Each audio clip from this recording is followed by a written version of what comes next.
Okay, She Speaks, She Leads community. This is like my take 4 of getting this live going. Somehow, I don't know whether it's this new full moon, I seem to appear somewhere else. So if you are hopping on and joining me in this week's mini masterclass, which is all about how to know what to teach on when maybe you've got so many different things that you can teach on. So if you're faced with so many ideas and so many teachings that you find yourself stuck, I like to say constipated in getting those ideas out, getting that teaching out, and you're not sure, how do I pick what to teach on? Then this training is for you. I'm going to take you through my 5-step teach process, and this helps me decide what to teach on. So if you are here with me live in the group, say hello. If you are catching me on the replay, #replay. I'm just going to double check one more time. And if this is not going through, then I'm going to have to upload it. Okay, yes, it's coming through. Hello, Lisa. I can see your comments.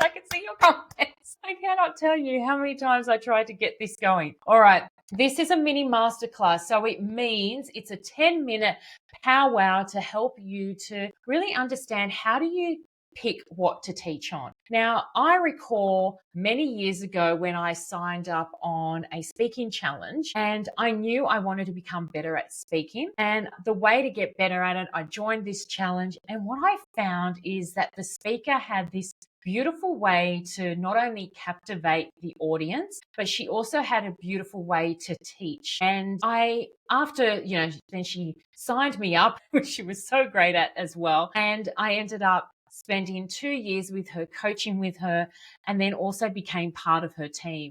And what I came to realize that there was a bit of a method behind how you pick what to teach on. And that's what I want to take you through today.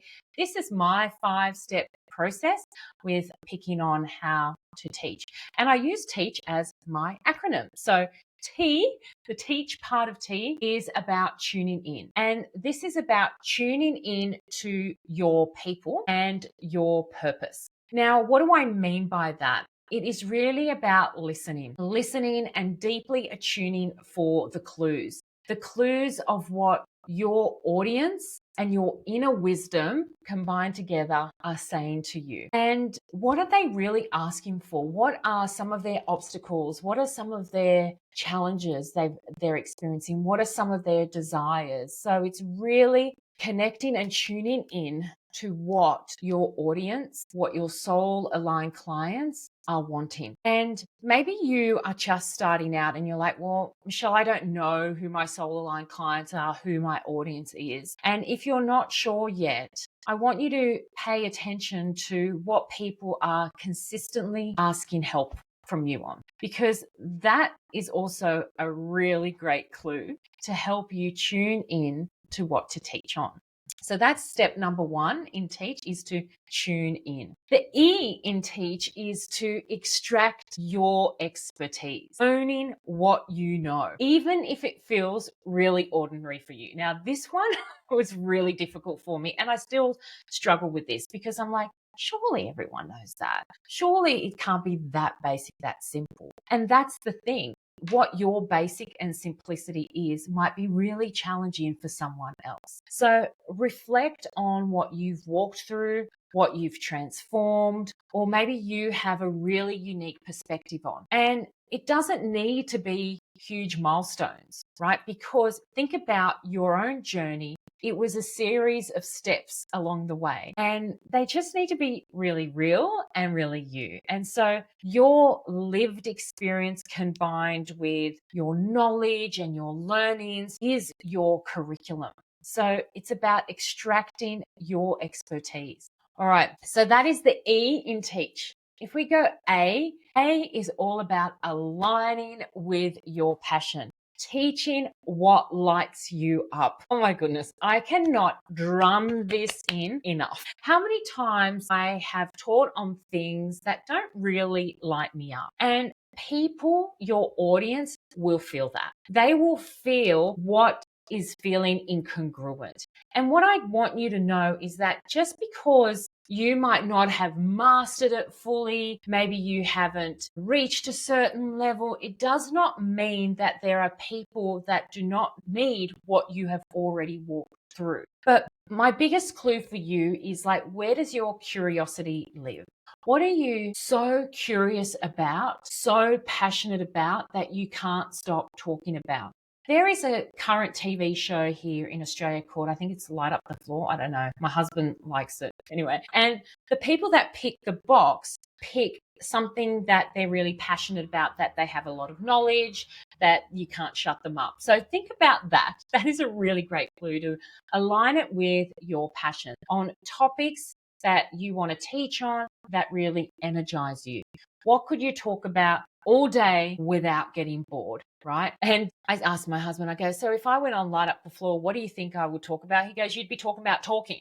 You'd be talking about speaking and communication, right? So think about that, aligning it with your passion. And then the C in teach is, and this is really, really important, is to clarify the outcome. What transformation are you guiding your people through? I tell them from where you've been to where you're going, and knowing as well that this is where they are and that's where they want to go. Be really clear on what will your audience walk away with?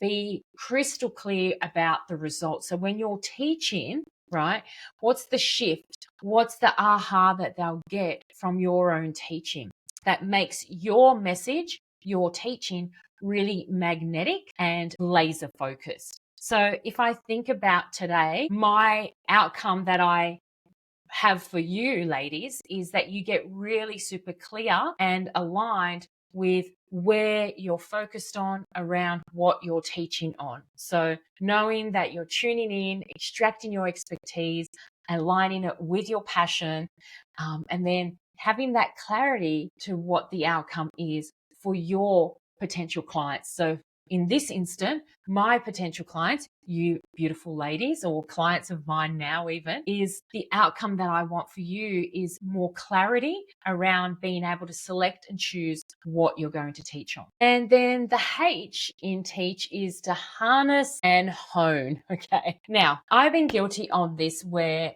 I go, okay, I feel like I know this, I've got this. And sometimes in my own language can be a little bit more advanced in my teaching than the stage of where my clients might be. So the idea as a teacher, right, is to harness and hone, really craft your message, test it out, tweak it, see what lands, right? And I really want you to think of H as the step for you to create and refine, right? Because we're always tweaking, refining, tuning into what our soul aligned clients are saying, what our own intuition is saying as well. And then teach it, share it, right? And receive feedback so that you can continue to improve and build on that. Don't wait for it to be perfect. Oh my goodness. Do not wait for it to be perfect. Momentum is your best teacher. See, the idea of me coming back in and doing these mini masterclasses is to get back into the momentum of teaching, okay? To get back in the momentum of having short, sharp trainings, right? So think about that. Harness and hone. You're constantly crafting your message, testing it and tweaking it. And once you can clarify what your teaching is, then it's about putting it into a really digestible format, right? Around speaking it, making sure that it's concise, clear, it's results, they've got an outcome, and that people have a next step as well. And this is just many of the things that we're going to be practicing in the Let's Get Speaking Challenge, right? This is my upcoming speaking challenge. And this is about creating clear, concise speaking that really connects with your audience and that ultimately converts with your brilliance. And it doesn't matter what stage of your speaking you're at. Maybe you're just starting out and you're like, Michelle, I don't know if I want to get visible and fully on video yet. And that's okay, because you can still do the challenge and we'll just do it a little bit different for you. So we start the Let's Get Speaking Challenge on the 21st of May, and I'm going to put the link below. So come and join us. It's a whole lot of fun. It's 7 days of speaking. And if you feel like, oh my God, I don't think I can do 7 days of videos, that's okay. There are different ways that you can use this challenge to fully express yourself and to share your message, your story, and your brilliance. So there you go. That is today's mini masterclass. I think I wrapped it up in 10 minutes with all the hoopla in the middle, getting it over to you. But thank you so much. I'd love to hear what you would love to hear more of in my weekly mini masterclasses. Drop it down in the comments and it might just end up here in one of the weekly trainings. All right. Love to you all.